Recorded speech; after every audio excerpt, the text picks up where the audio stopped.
Oh my goodness. Hi everyone. Oh boy. I thank you all. Okay, I have the sidebar. Um YouTube was having some issues today. So finally I am with you. I am grateful for being here. Hi B and Gwyneth. I let them know that I could not see the sidebar. I was spinning and spinning, found my way back in. Thank you for all being patient. Hi Shilly. Hi Gladys. I am answering a question that was posed to me by Richard, one of our followers. And I want you all, before I end the show, to make sure to post me what you would like to hear me speak about, because these shows are for you. Okay, so today we're talking about that really uncomfortable realization when the person that you've fancied or had a date with, or even worst case scenario, you've actually been intimate with, now decides to friend zone you. So, what's going to happen here?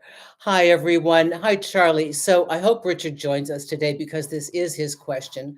I'm trying to get an agreeable background light here. So, um, I'm going to tell you what I think are the 9 reasons why somebody may friend zone you. And on top of that, I have one answer for all of you. Hi, Terry. Richard, yes, you're here. Great. I'm going to answer these questions for you. So let me start with the very end. So for those of you that are exceedingly impatient, you logged on to this, you've been friend zoned, you don't want to listen to the entire presentation, you've got one choice, you walk away. That's the end of the story. I'm not going to make you wait 45 minutes to get it. You don't hang around and hope that they're going to see your merit, that they'll fall again for you. They were attracted once, they're not attracted now. You don't understand the reasoning. No, we don't wait for that. We just go. Okay, so that's the answer. But now you might be asking me here again, Richard, I'm going to read your question. He suggests how to react to a partner who has decided they now just want a platonic friendship. All right. So there are 9 reasons why somebody would make that shift. All right. Number one, you're close to each other. It's close, but it's not quite. So you fall into it could almost be a relationship. And this merges into one of the other points that I have to talk about is that you may just be too similar, but whatever it is, there was enough to attract them to you. But once they got there and got into the relationship with you, that thing, that chemistry, and please don't think that chemistry always means physical attraction. It means their family of origin. Whatever their glitch is, whatever their attachment stuff is, yeah, you heard me say it, attachment, whatever that is, you don't have it. And it could be something that you're just really healthy and they don't know how to deal with that stuff. So it could be that you're close, but not close enough. So you get kicked to the friend zone. Okay. Number two, they were kind of unclear from the beginning. Like, people muck about. They date, they go online, they take a date with you. They're not so sure. They're thinking about it. They get there and they're like, again, it's like close, but no cigar. All right. Jeff Phillips, hi. I just parked. You look great. I love you guys. Oh my God, this gets harder and harder as every decade passes, but I'm trying my best. And I've got a whole strategy. When I'm no longer mediagenic, I go straight to my podcasts. When my voice has too much vibrato, like Katharine Hepburn, I'm just going to go back to writing. Okay. Or AI myself altogether, which is one of my end goals. All right. So you were close enough to consider you as a romantic option, but not quite on target for them. Number two, they were kind of unclear from the beginning. Number three, could be this. There was a lack of sufficient attraction. Now, I'm taking friend zoned in a number of ways here. It's very different depending upon where you are on the arc of getting friend zoned.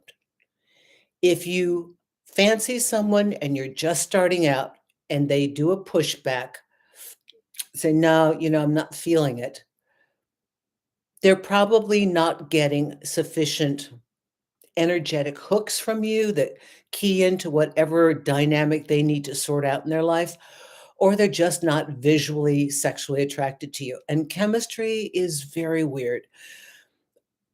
I remember being involved with somebody that I kept thinking, there's no way. He was so sweet and he was cute, but I'm just like, there's nothing we have in common. He kept chasing me. And every time I turned a corner and thought I had nothing to talk about, there was another category that opened up. It was like the well just kept getting deeper and it kept blowing my mind. And I thought, no, this isn't going to work. The more I knew him, the more attraction there was. Now, it translated this way, it didn't translate chemistry wise. How do you explain that? It just didn't. And I know lots of great guys in my life, dear friends, attractive, successful, adore me, we're close. They got friend zoned. Now, depending upon how your relationship is constructed, you might be able to do that in time if the desire and attraction on both parts is gone. Okay? If you started romantically, you went, "Ugh, this doesn't work for us," and then you have enough commonality to keep you together. It's a rare exception, but for the majority of you that get friend zoned after they've been somewhat interested, okay? Now, that oh, maybe Amazon is here. You hear my little doggy? It's a big job when you're 11 pounds to protect a house. Okay, number 4. Now, people don't talk about this, and I think this is really important. Alcohol. Let's say you met in a bar, and I had girlfriends that liked this. They used to pregame, drink at home, go to a bar. Well, they were walking. It was Manhattan. It was safe. And then drink there. And they loved to find somebody to make out with. Sometimes they took them home. Very liberated, much younger than I was. Now, they could wake up in the morning and just go, "Oh my God, like, oh, what did I do?" And decide that they don't want to be there anymore. Okay. So, was alcohol involved when there was an initial spark?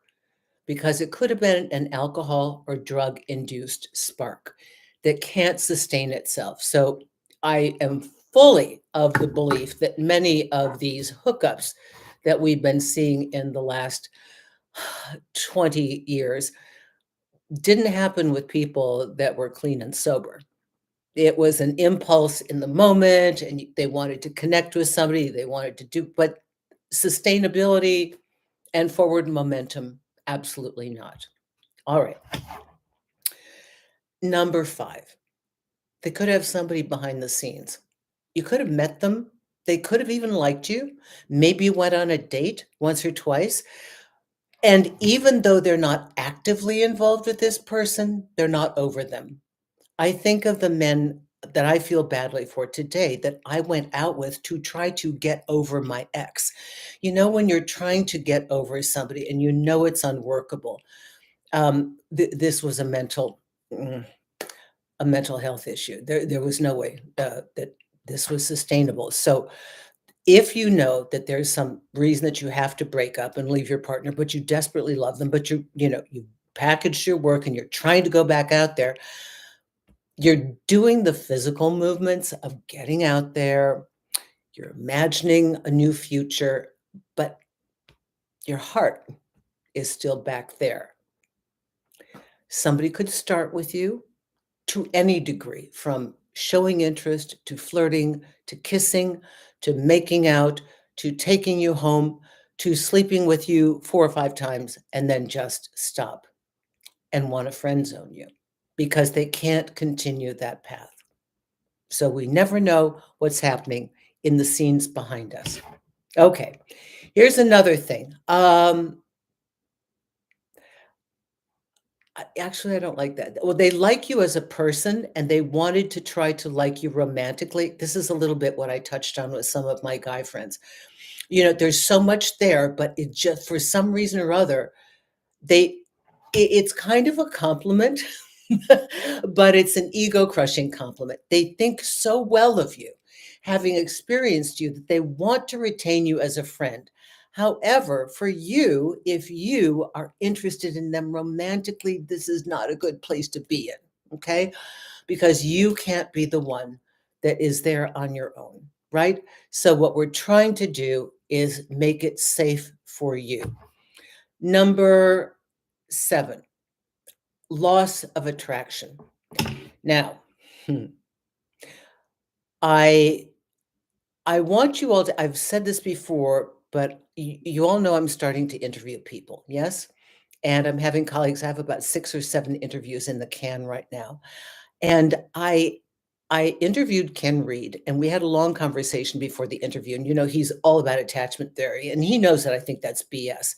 And we went over this, and he said to me, Susan, everything that you wrote about extensively when I first came to you in Hot and Cold, you are describing avoidant behavior.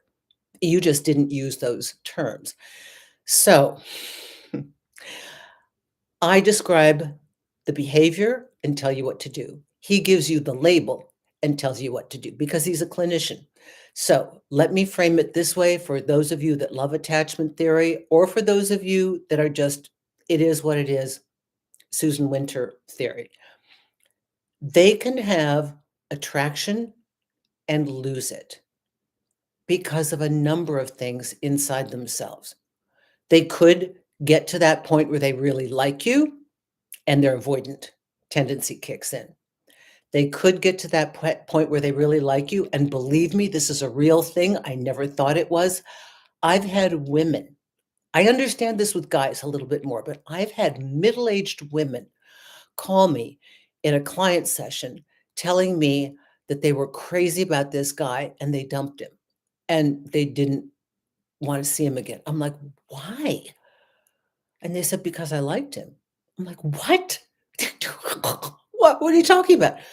Because they do the preemptive dump and just want to be friends because they are terrified of you dumping them because you're the one that could work. It's messed up, but it's a thing. And I did a video on dumped because you were the one they could love. It's another reason. It's out there.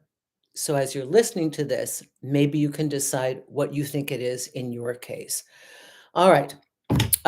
Number 8, you're just too similar to create a spark. And this I have personally experienced myself, meaning there's somebody who's so much like us that there's not that charge.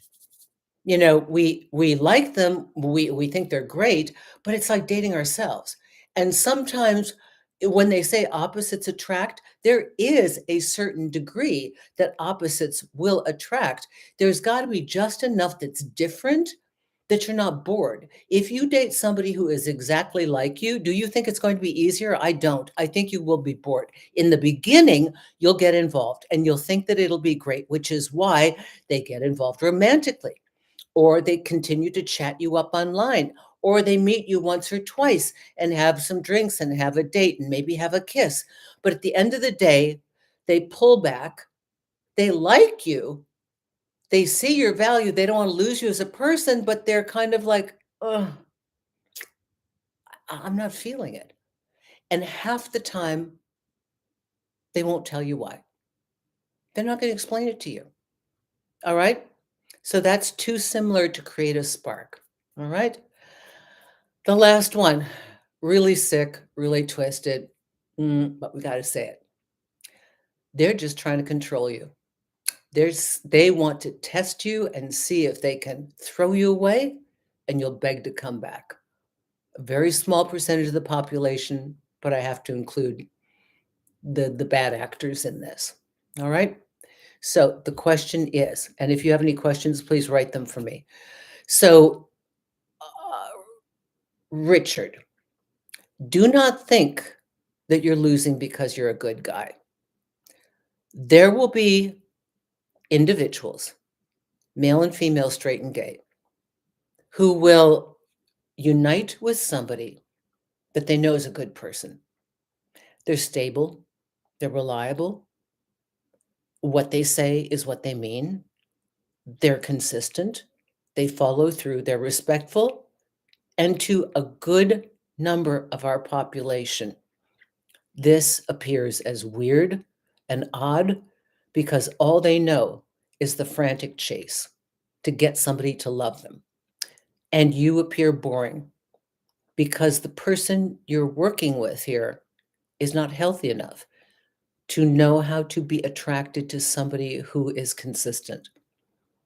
So I think this is a bigger majority than we discuss. And I think it's a bigger reason than all the others that I've listed, because I know that having dealt with so many thousands of people and having them reveal what's inside their head, there is a confusion about this foreign thing to many, especially younger people that have not had a track record of longstanding committed relationships.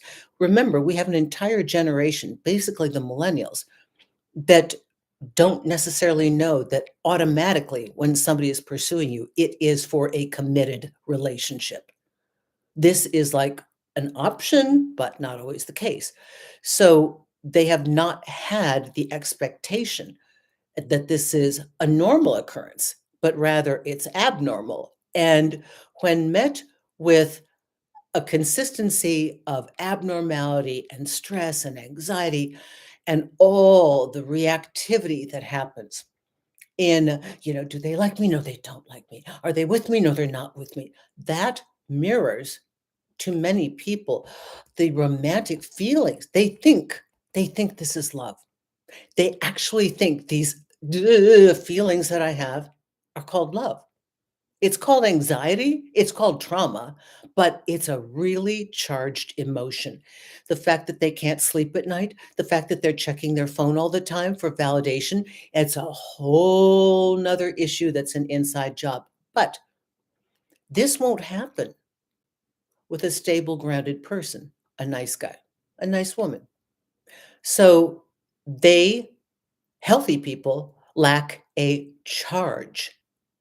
The charge is interpreted as romantic.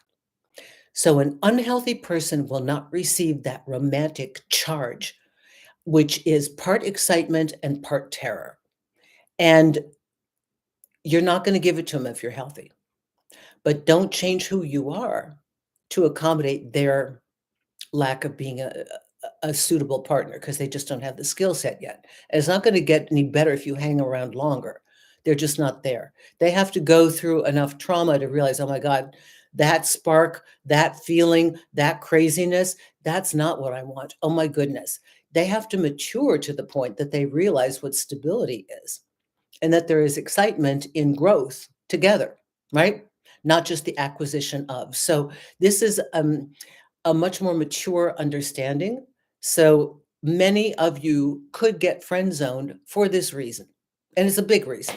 And I don't even think I put it in here, but I have to say it. And especially to people like Richard. Preach, Susan. Thank you, Terry. So what do you do? As I said in the beginning, Susan, so wise, give thumbs up. Thank you, thank you, thank you. Do not chase, do not beg, and do not stay connected. If this is somebody you've slept with and now they want to friend zone you, you get out. Out, out, out, out, out, out, out. There's no excuses. There's nothing to think about. Okay. All right. $10. Jeff Phillips. Thank you, Jeff. Hi, Nika. One shouldn't have to beg to be treated the way you deserve to be treated. Can't force attention. At least I had my chance at bat. One-sided spark is no good. Need both for it to work. Thank you, Jeff. That's correct. Yes. Nika, did you hear that? It's a shout out to you. Okay, Jeff, thank you. I mean, I can't get over the fact that you pull over your truck to listen to this show. I am so thrilled by that. Richard, this was for you, my dear. This happened twice in the last 10 years. Each relationship started slowly and developed into an intimate relationship. Each time I was blindsided by the statement of desire for platonic relationship. Richard, my intuition tells me you weren't crazy enough. But listen to the last thing that I said. You can have, you're a gentleman. It takes a lady to understand what a gentleman is. And I don't mean that these gals are, I just mean that there is a way of behaving as a civil human being that some people have never seen, think is odd, and don't think they deserve. They don't think they deserve it. Okay? So the thrill was gone because you're not hard to capture. This is the thing about game, why game is so profound. Because the many people don't think it's just men who like the chase. Women love the chase. They love to acquire you. And the harder you are to acquire, most women find you more desirable. The guy that everybody wants, the wild horse, I call him. So this is the biggest charge. Wow, if I can capture the wild horse, huh, that means look at me. Look at what I got. I got the top NBA guy. I've got the richest man in the world. I've got this. I've got this guy with an airplane. I've got this. Look at me, look at me, look at me. It's not even about the relationship. Okay. So until that is not a game that's focused on, wow, this person is amazing. Look at look at how they treat me. Look at how wonderfully I can trust them. They can go on away on a business trip for 2 weeks. I never bat an eye because I know what we have. This, it's a whole different scale for rating a relationship. I'm just so happy the chat feature is back here. I was, all of you, I just sweat bullets with this technology stuff. You have no idea. Okay. So if somebody's been intimate with you and they want to be your friend, I'm begging you, they don't get that right unless you no longer feel attracted to them. Enough time has passed that you look at them and there's nothing. You like them, you can talk to them, you know, that's it. All right, let me see here. Hi, Susan, can you explain your be the hot friend spiel again? I feel like I'm that person for some. I don't remember what that was. The hot friend. I don't know what that is. I don't remember what I said. Mm. First time, my partner said she was friend zoning me because she believed we would never get married. Well, is that true? But she had never said she wanted marriage. After discussions, I ended it. Mm. I, I'm assuming you would have made a commitment to her. Listen, that's a valid reason. But that isn't really that you got friend zoned. You got broken up with and she liked you enough to make you a friend. So I think, listen, a lot of people don't communicate. They're in a relationship, they never tell you what's wrong until the day they walk out of the door and then they unload and like, it's not like you can do anything about it at that point. Okay, so let me go on. You're supposed to detach completely. This is if you want them, if you desire them, if you find them attractive, okay? You have to do that. You need to focus on yourself and self-care. Instead of giving them your energy, you got to catch it when it's leaking out and bring it back to yourself. I want to really be clear on this.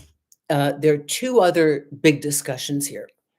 One, oftentimes they want to keep you in their life as their confidant. They like you, right? So they want you to, I don't know, listen to their stories about who they're dating, or they want to, you know, share their trauma with you. Oh, no, you are not the shoulder they cry on.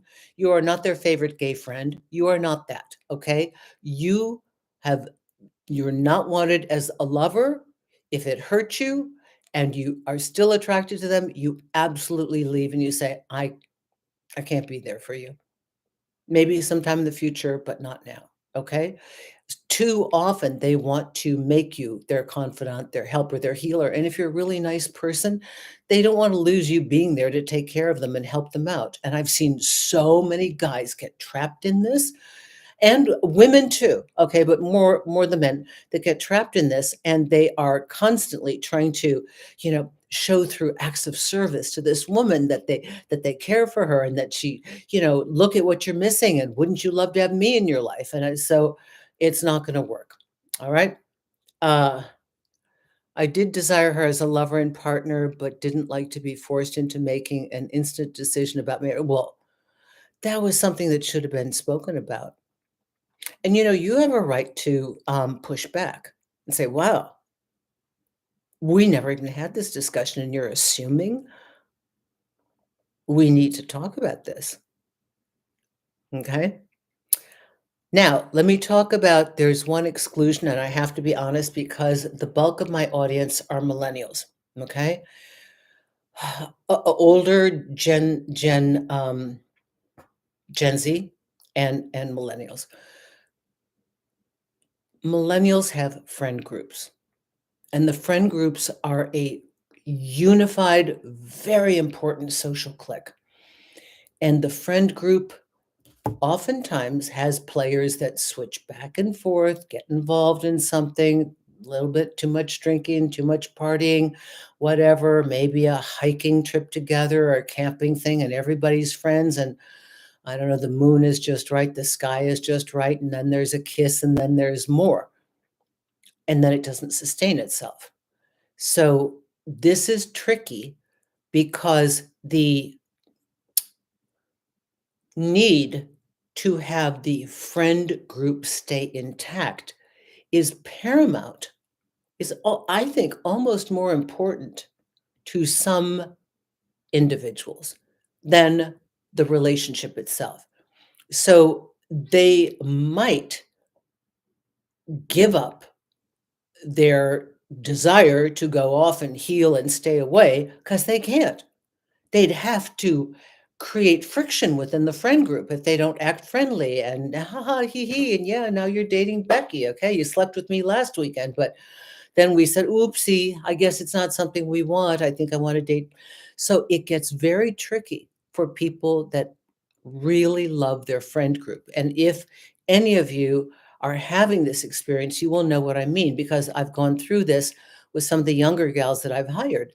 They have something happens and it triggers a romance that maybe goes on 1 or 2 weeks, and that it's unsustainable. And then there's that really uncomfortable, like, oh, are you going to be the downer for the group because you can't see Todd?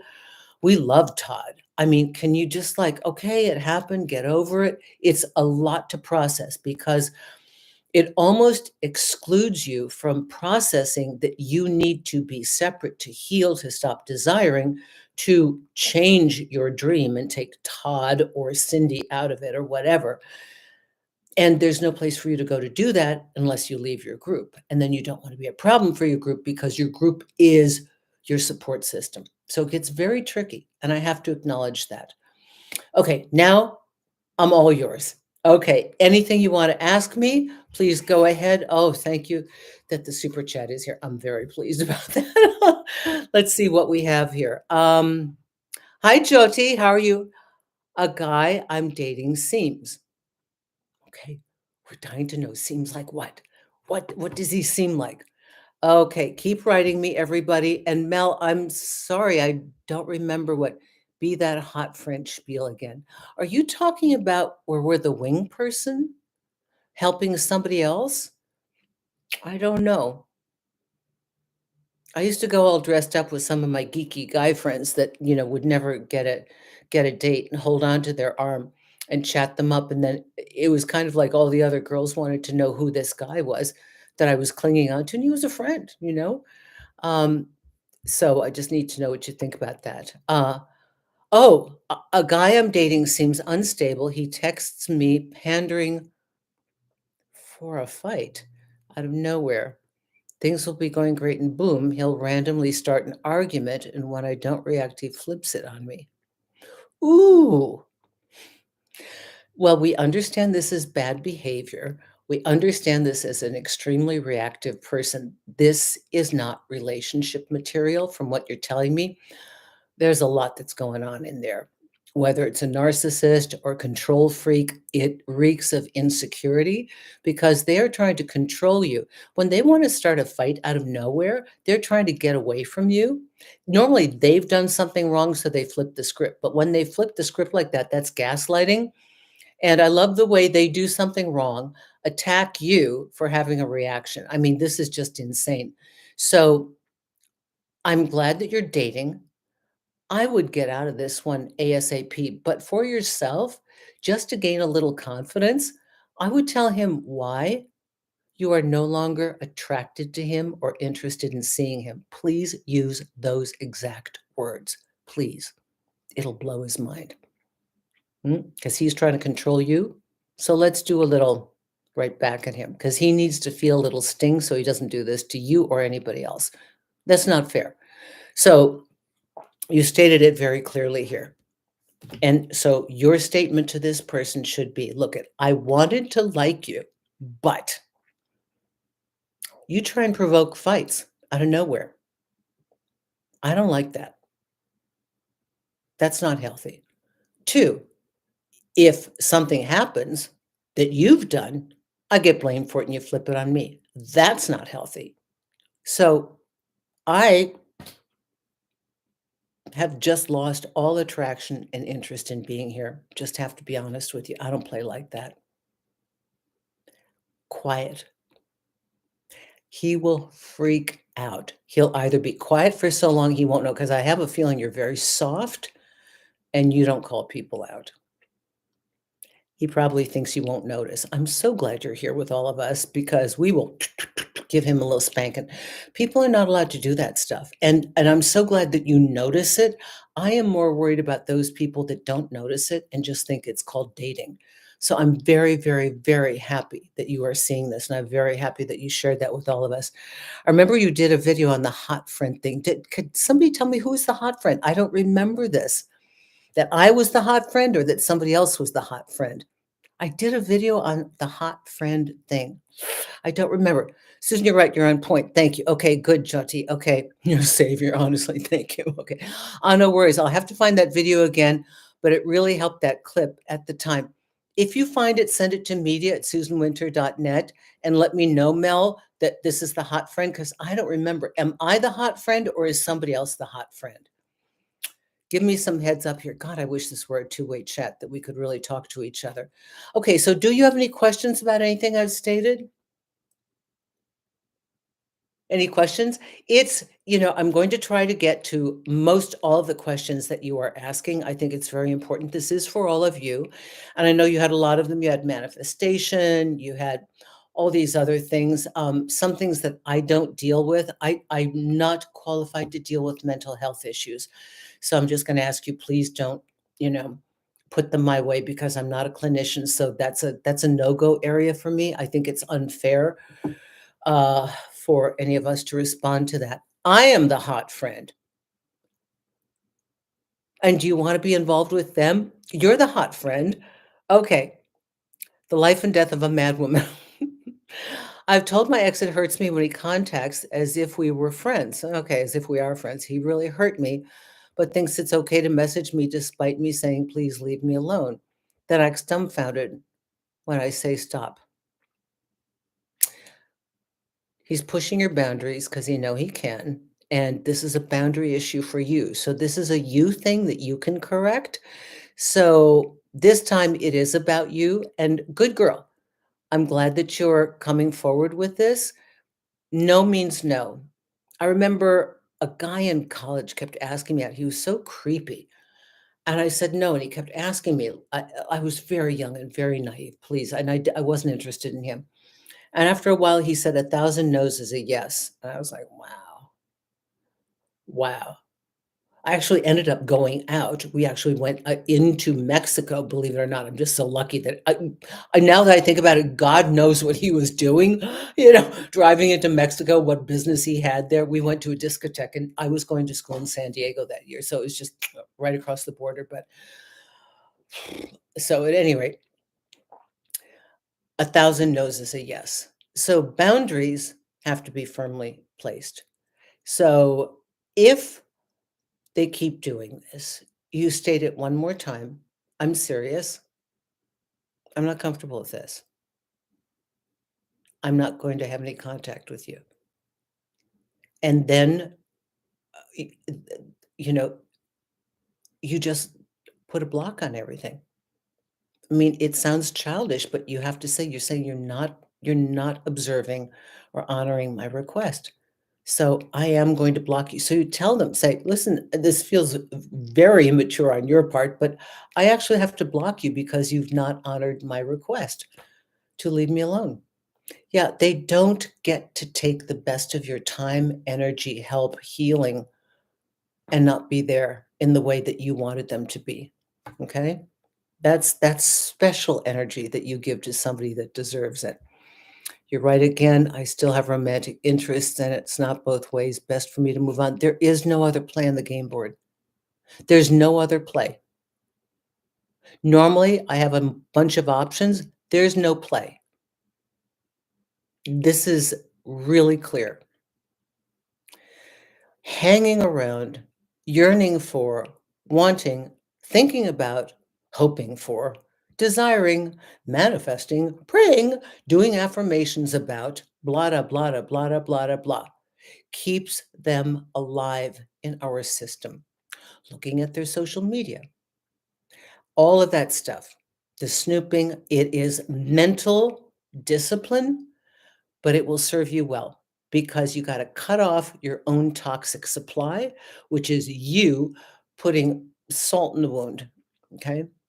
So, whatever you need to do, go back to breakup triage, take a listen to it, the steps that I go through the whole analytics, do an entire write it out in your handwriting, fill a journal book, what you wanted that they didn't give you, what you were hoping they'd be, but they weren't. There is no other recourse. You walk away. Now, the most attractive thing you can do is to walk away. Does anybody remember Sex in the City? Miranda had this guy. What was his name? Skippy. He was just always doting on her. If you remember this, he actually pulled back for a while, you know? And then she was so freaked out that he wasn't crazy when he saw her. She's like, you look, how you look different. You going to the gym? There's this whole scene. And then it seems that he's got a girl. Oh, she gets in the way. She makes a play for him to break him up from the girl and then throws him away again, which is what will happen to you too. If they're not attracted to you, don't trust them a second time that now they are. It has an arc. They had their moment. It was a whim for them and they left, or there was not enough there. Okay. There's not enough unhealthy in you for them to cling on to and want to fix in real time in their life. I don't know what else to say. Um, I did that. I blocked my ex. He wanted to be friends. You can only be friends if there's no charge. That's it. If you look at them, you're like, God, what was I thinking? Okay. Second woman, she friend zoned me on the first day of a romantic trip to Mexico. That was a big date. Prior to the trip, we'd been intimate for months, okay, and planned to live together. Reason given, she couldn't commit. Okay, so I'm glad that they did this. Um, I think she couldn't receive. She said you couldn't commit. I mean, like, that's a lot of commitment. Why have two women said you can't commit? I don't get that. Can you? What does commit mean? Do they all wanna be married? Do you wanna be married? Maybe this is something that even though I'm always going, "It's them, it's them, it's them," but maybe it's something just to clear up in your own head because maybe you're looking one way and they're reading it another way, or maybe you are acting like husband material, but you're not really wanting to do that. So there might need to be a preliminary conversation just to like, what do you really want? Okay, and I think I waited, because he would always say I was his dream girl. So it was really confusing. I've moved on, but it changed how I see relationships. That's somebody that knows they don't deserve you. Um, isn't it so weird that there are people who will finally encounter what they've asked for their entire lives and then self-sabotage? It exists. Because it's one thing to want it. There's a charge in wanting something. It's an energy. And then we suddenly get it and we're like, "Oh shit, not now what?" I'm so used to wanting it. I don't know how to step into receiving it because all I know is to want it. It's like here.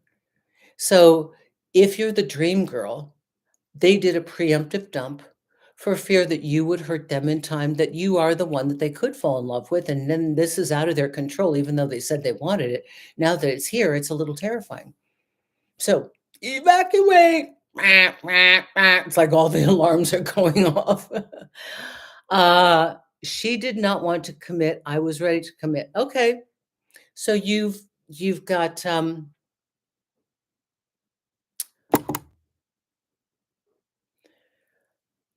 I think for you, Richard, there has to be a review one more time of what you want, how that presents itself in the women that you're seeing, and to be again exceedingly clear about exactly what commitment means to you and how you'd like that to occur.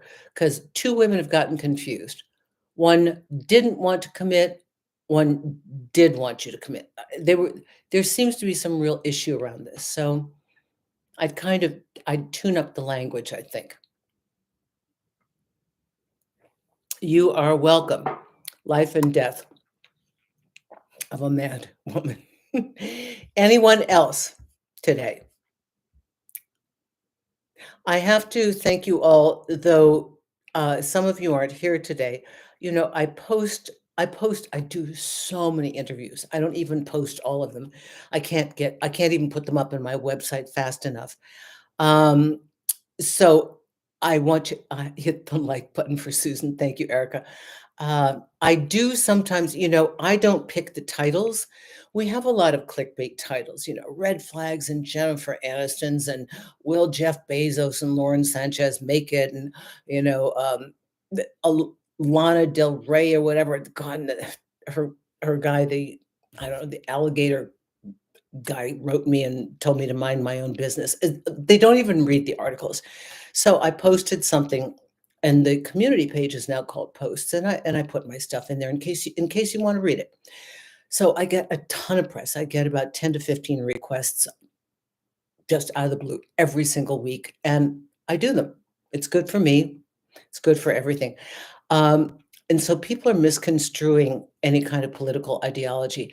I take absolutely no political position in the world here. Okay. I'm only here to do this with all of you. So if I'm reporting on somebody's long distance relationship from Fox News, it doesn't mean I'm MAGA. This lady went completely off the rails. And it was you, my followers, who went, she's not political. What are you talking about? What are you saying? And I thank all of you for defending me because I didn't even see the post until media got a hold of it and said, hey, you better look at this. So I have told all of the different outlets that I'll stay away from anything that is political or political adjacent. The last request was is Chelsea, you know, um, God, Chelsea Clinton's marriage in danger. And I thought, God, this is all I need. So I just said, no, I'm not going to do it. But I want you all to know how much I thank you. A lot of times you see comments I don't see. And I want to thank you for your support and for your clearer vision on who I am and what I stand for. Because I find today that many people, I agree, I would not title all these things as red flags here and red flags there. And there's a lot that's good going on, but doesn't get our attention because we are skewed toward looking for disastrous things. Like is like a water shortage in Phoenix. I'm in Arizona now. They're going to look at that before they look at, um, little Jimmy saved his brother from jumping down a well. They're not going to look at that. They don't care. Happy relationship with couples. So thank you all. That's a long way to say it. Now back to all of you. Okay, Liz Grant, not the alligator telling you to mind your own business. Yeah, he was the alligator guy. And the thing is, how can I be against somebody who's in a non-typical relationship? They didn't read. Yeah, he just told me to mind my own business. Uh, and he told me to quit trying to destroy other people's lives. He didn't read it. Nobody reads these articles. They look at the title and they freak. It's like electro title freak, and the titles are designed to make people freak. But I don't write the titles. I don't choose the stories. I come in as a relationship expert. You have a major lifestyle difference between a top singing sensation and a guy that does alligator tours. Okay. A New York City girl and a guy that's an alligator dude, like in the South. There could be, my philosophy is that what is novel today, because it's grounding and different and kind of down home, could just be a bore in 5 years where you go, God, what am I doing sitting in this shack? You don't know. You don't know. Maybe they'll make it, maybe they won't. And I was very generous. So you never know. Okay, there are two sides to everything. Uh, don't like the sound of the mat. Okay, sounds. I don't know what that is. Okay, let's see. What do you think about being kitten for a woman in a relationship? Is this a new term? My friends are talking about it. When you don't argue back or question men and then feel less. So, oh Jesus.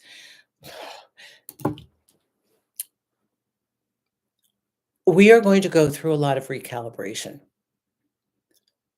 Remember, traditional relationships were blown up at the end of the 90s. And the millennials came in and said, nope, we're not doing these cookie cutter relationships. Everybody's getting divorced. We want things that are authentic. But in the scramble to break up the solid structures that they've found confining and tedious, and myself included, I must admit, only from the perspective of creating love a la carte, which is do what you know you can do. Don't promise to do something you'll never be able to do. So that was my participation. However, that led to all of this hookup culture. And then women were encouraged by their colleagues to go out and do everything and girl boss. Okay. Now we have a backlash from that as the pendulum does a hard swing again. Now we have gals who don't want to work. And it doesn't matter what women broke the glass ceiling in the 80s and the 90s. They're like, oh, this is hard. I want a soft life. So they don't want to work. And they will be attracted to a more conservative model, or I should say subservient model, in order to extract the lifestyle that goes with it. So it seems clear that there are men in the heterosexual world who are wanting to place a woman in their house to be there for them. I don't know if she cooks or cleans. It doesn't appear that they do so on Instagram. It seems like all they do is go to Pilates and talk about how they're a wealthy boyfriend, they're a stay-at-home girlfriend, SAHG, or they're a trad wife. So these tendencies and the stuff that you're reading about is a trend. And with all things that come into the social zeitgeist, you have to be able to look at it and say, is there any piece of this that I like or I don't like? Doesn't work for me? You know, people are scrambling to find any combination of togetherness that they can find. And I know that for some of my male clients, not all, they were so frustrated with the fact that the women they were meeting were clearly outpacing them financially, were very masculine. They called it masculine, but I would call it very, to the point, assertive, and not beating around the bush in being like equals in their conversation. So They started to want to go to Southeast Asia or get a more traditional wife to be quiet. I mean, everybody wants to feel comfortable. And however you feel like being, do I advocate being quiet? Uh, um, you'll never be able to get through to conflict resolution. You have to communicate. Perhaps the question should be, how do I communicate what I want and need? How do I communicate? Doesn't mean I have to stand with my hands on my hips and go, listen, it's my way or the highway. You wouldn't want that from anybody, male or female. But I think the point is that we are going to go through a lot. Now I'm seeing all this feminine energy stuff and be the princess and be the queen. Weren't we just doing girl boss 10 years ago? I'm very confused now. What is it? So I don't want to follow the trends. I just figure out what's good for me. And I think you all should try that too. Just ignore the trends. If there's something you like, try it. You don't like it, doesn't work for you, okay. Is there any piece of it I want? Maybe, maybe not. Just you don't need to do what they are doing, but you need to be exceedingly clear on what you want, how you see yourself in participation in your relationship, what kind of relationship you want to create with your partner, what the parameters of that are. And I do know that you absolutely, absolutely, absolutely need to be brilliant in your communicating what you want and need and communicating an issue, because otherwise it's resentment and suppression of your emotions, being a good girl, being quiet to let the man do whatever, feel like he's in control. And then you go back to a model that's like 2 centuries old, where women have to manipulate from a passive aggressive thing where women couldn't have power outright. So let's work on our communication skills and find a balance that's comfortable for all of us. Okay. Nafusa, $5. Hello, my dear. I'm a bit late to the live. That's fine. You are here, fashionably late. Friendship is such an important foundational piece of the relationship. Most of my exes are good friends. Yes, and I would bet that you're not romantically attracted to them. We just don't want you to be yearning and hoping. You do not want to be in the position of being friend zoned, but you're actually what I call a lover in waiting. Like, oh my God, if I stay here long enough, look at I got the plane tickets for her. Look at I took her to the airport. Look at I took her to dinner. I was there to see her at 2 in the morning when she broke up with Tad, and now she must see my value. We just don't want that. Amen to better communication, Richard says. We need to speak our truth and be ourselves. Terry, I agree. Okay, let's see what else is this. Marcus, this famous Marcus Aurelius is here. Who knew? The ex cheated and discarded me 1.5 years ago. Hang on. And I have trauma nightmares of him because he was really cruel to me at the end. Will these nightmares eventually stop? Yes, you need to get into therapy. I suggest, oops, what did I do here? Oh God, what did I touch? Oh, good Lord. I suggest cognitive behavioral therapy. I think it's a really great way to override our thoughts, our conscious thoughts, which eventually, by calling them out and reframing them, can help you with your subconscious thoughts. Okay, so we're coming to the end of the hour. You need to all write me what you want me to talk about here. Okay, so start putting that in here. And Mel, send me media@susanwinter.net. Tell me what the hot girl thing was. I don't remember that. Please help me with that. Let's see, what else do I have to say? I'm giving interviews now, so you're going to find some of those. I will be a good part of this summer, and I'm taking off weeks at the end of May. So I'll be sticking a lot of these other videos in instead of the live show. I'll be sticking in some of my interviews. Okay. I will be in Milan for a week in the beginning of August. We have access to the beautiful core club there, which is phenomenal. And I will be seeing private clients. I'm not doing a group thing because that's way too hard to organize. We did that in Munich. It was wonderful to be there. It was fabulous in Gwyneth, but it's a lot of putting together. So I will be doing private clients, and then I'll be in Venice for a couple of days. That'll be was that the 7th through the morning of the 10th. So if anybody's traveling through the Mediterranean at that time, let's see what else. So get onto the newsletter only because um, I have a huge super sale the entire month of March on a private session, like really big discounts. And I give each time I give contests and special giveaways. So you won't know about it unless you're there. Keep coming back here. Please, if you like the show, make sure that you subscribe. Has anybody listened to the Susan Winter Show, my podcast? I know I keep telling you I'm going to do more. Oh, when I come to Singapore again, God, I love Singapore. I absolutely love Singapore. Do you want to know what's funny? My experience was so perfect, I'm afraid to go back.